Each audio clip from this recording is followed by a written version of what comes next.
नागेंद्रहाराय त्रिलोचनाय भस्मांग रागाय महेश्वराय नित्याय शुद्धाय दिगंबराय तस्मै नकाराय नमः शिवाय। भगवान शिव सभी जीवों के साथ हैं, इसलिए आपको पशुपतिनाथ, भोलेनाथ, दीनानाथ जैसे कई नामों से पुकारा जाता है। भगवान शिव के गले में उनके भक्त बासुकी हैं, इसलिए कहा जाता है महादेव नाग का हार पहनते हैं। यदि आपको नाग, सर्प आदि से कोई भय है तो इस नाग पंचमी नागेंद्रहाराय मंत्र का जाप अवश्य करें। नमस्कार प्रिय भक्तजनों, आप सभी का मायरा वॉइस चैनल में हार्दिक स्वागत है। आप सभी को नाग पंचमी की हार्दिक शुभकामनाएं। आप सभी को अपने जीवन में किसी भी प्रकार का भय कभी न सताए, इसी कामना के साथ ही आज नाग पंचमी के दिन आप सुनेंगे नाग पंचमी व्रत कथा। तो प्रेम से बोलिए भोलेनाथ शंकर की जय हो, बासुकी भगवान की जय हो। और इस कथा को सुनने से पहले कमेंट बॉक्स में ओम नमः शिवाय का जयकारा अवश्य लगाएं। अब सुनिए नाग पंचमी की व्रत कथा। प्राचीन काल में एक सेठ जी के 7 पुत्र थे। 7 के विवाह हो चुके थे। सबसे छोटे पुत्र की पत्नी श्रेष्ठ चरित्र वाली थी, विदुषी और सुशील थी, परंतु उसके भाई नहीं था। एक दिन बड़ी बहू ने घर लीपने को पीली मिट्टी लाने के लिए सभी बहू के साथ चलने को कहा, तो सभी धलिया और खुरपी लेकर मिट्टी खोदने लगी। तभी वहाँ एक सर्प निकला जिसे बड़ी बहू खुरपी से मारने लगी। यह देखकर छोटी बहू ने उसे रोकते हुए कहा, मत मारो इसे, यह बेचारा निरपराध है। यह सुनकर बड़ी बहू ने उसे नहीं मारा। तब सर्प एक ओर जा बैठा। जब छोटी बहू ने उससे कहा, हम अभी लौट कर आती हैं, तुम यहाँ से जाना मत, यह कहकर वह सबके साथ मिट्टी लेकर घर चली गई और वह कामकाज में फंसकर सर्प से वादा किया था उसे भूल गई।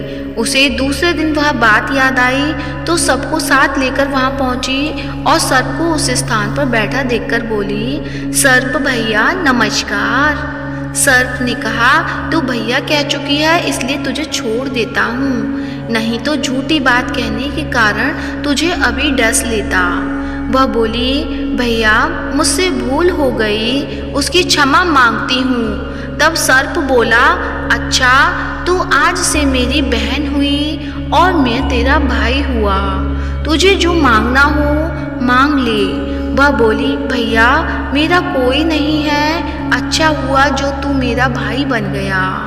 कुछ दिन व्यतीत होने पर वह सर्प मनुष्य का रूप रखकर उसके घर आया और बोला कि मेरी बहन को भेज दो। सबने कहा कि इसके तो कोई भाई नहीं था, तो वह बोला, मैं दूर के रिश्ते में इसका भाई हूँ, बचपन में ही बाहर चला गया था। उसके विश्वास दिलाने पर घर के लोगों ने छोटी को उसके साथ भेज दिया। उसने मार्ग में बताया कि मैं वही सर्प हूँ, इसलिए तू डरना नहीं और जहाँ चलने में कठिनाई हो वहाँ मेरी पूंछ पकड़ लेना। उसने कहे अनुसार ऐसा ही किया। इस प्रकार वह उसके घर पहुँच गई। वहाँ के धन ऐश्वर्य को देखकर वह चकित हो गई। एक दिन सर्प की माता ने उससे कहा, मैं काम से बाहर जा रही हूँ, तो अपने भाई को ठंडा दूध पिला देना। उसे यह बात ध्यान नहीं रही और उसे गर्म दूध पिला दिया, जिसमें उसका मुख बेतरह जल गया। यह देखकर सर्प की माता बहुत क्रोधित हुई, परंतु सर्प के समझाने पर शांत हो गई। तब सर्प ने कहा कि बहन को अब उसके घर भेज देना चाहिए। तब सर्प और उसके पिता ने उसे बहुत सा सोना, चांदी, जवाहरात, वस्त्र, भूषण आदि देकर उसके घर पहुंचा दिया। इतना ढेर सारा धन देखकर बड़ी बहू ने ईर्ष्या से कहा, भाई तो बड़ा धनवान है, तुझे तो उससे और भी धन लाना चाहिए। सर्प ने यह वचन सुना तो सब वस्तुएं सोने की लाकर दे दी। यह देखकर बड़ी बहू ने कहा, इन्हें झाड़ने की झाड़ू भी सोने की होनी चाहिए। तब सर्प ने झाड़ू भी सोने की लाकर दे दी। सर्प ने छोटी बहू को हीरा मणियों का एक अद्भुत हार दिया था। उसकी प्रशंसा उस देश की रानी ने भी सुनी और वह राजा से बोली कि सेठ की छोटी बहू का हार यहाँ आना चाहिए। राजा ने मंत्री को हुक्म दिया कि उससे वह हार लेकर शीघ्र उपस्थित हो। मंत्री ने सेठ जी से जाकर कहा कि महारानी जी छोटी बहू का हार पहनेंगी, वह उससे लेकर मुझे दे दो। सेठ जी ने डर के कारण छोटी बहू से हार मांगकर दे दिया। छोटी बहू को यह बात बहुत बुरी लगी। उसने अपने सर्प भाई को याद किया और आने की प्रार्थना की। भैया, रानी ने हार छीन लिया है, तुम कुछ ऐसा करो कि जब वह हार उसके गले में रहे तब तक के लिए सर्प बन जाए, और जब तक मुझे लौटा दे तब हीरों का और मणियों का हो जाए। सर्प ने ठीक वैसा ही किया। जैसे ही रानी ने हार पहना वैसे ही वह सर्प बन गया। यह देखकर रानी चीख पड़ी और रोने लगी। यह देखकर राजा ने सेठ के पास खबर भेजी कि छोटी बहू को तुरंत भेजो। सेठ जी डर गए कि राजा न जाने क्या करेगा। वे स्वयं छोटी बहू को साथ लेकर उपस्थित हुए। राजा ने छोटी बहू से पूछा, तूने क्या जादू किया है? मैं तुझे दंड दूंगा। छोटी बहू बोली, राजन, धृष्टता क्षमा कीजिए, यह हार ऐसा ही है कि मेरे गले में हीरों और मणियों का रहता है और दूसरे के गले में सर्प बन जाता है।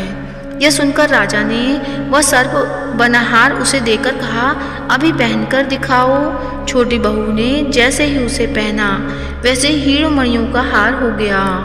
यह देखकर राजा को उसकी बात पर विश्वास हो गया और उसने प्रसन्न होकर उसे बहुत सी मुद्राएं भी पुरस्कार में दी। छोटी बहू अपने हार और इन सब सहित घर लौट आई। उसके धन को देखकर बड़ी बहू ने ईर्ष्या के कारण उसके पति को सिखाया कि इस छोटी बहू के पास कहीं से धन आया है।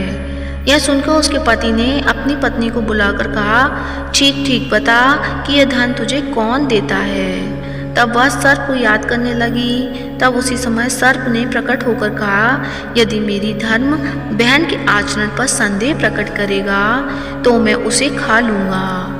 यह सुनकर छोटी बहू का पति बहुत प्रसन्न हुआ और उसने सर्प देवता का बड़ा सत्कार किया।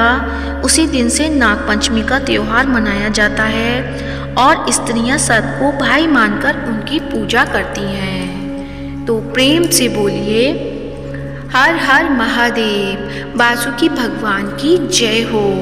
उम्मीद करती हूँ आज का वीडियो अच्छा लगा होगा। वीडियो अच्छा लगा है तो वीडियो को लाइक करें, शेयर करें और चैनल को सब्सक्राइब करें। धन्यवाद।